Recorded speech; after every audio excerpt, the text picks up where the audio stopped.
մենք ունենք խնդիր, որ մենք չունենք առողջ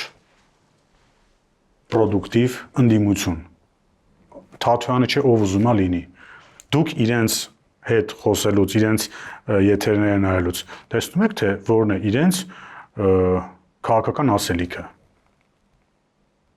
Ինչ քաղաքական ծրագրով են գնում ընտրություններին 2026 թվականի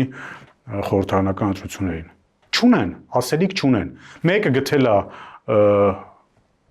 իր ասելիքը պետքա լինի, որ տեսեք մենք իմպիչմենտի գործընթաց սկսեցինք, վաղ գնալու են ընտրությունների, ասեն, բա մենք էինք այն ընդդիմադիրը, որ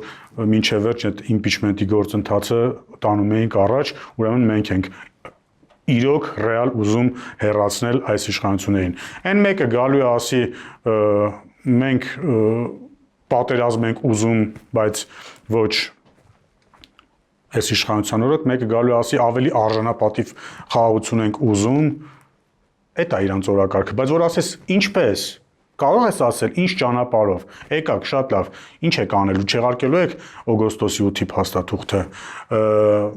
Արցախը վերադարձնելու եք, իրենք այդ ասում են կգանք, հետո կերևա։ Այսինքն քաղաքական օրակարգ այդ մարդիկ չունեն։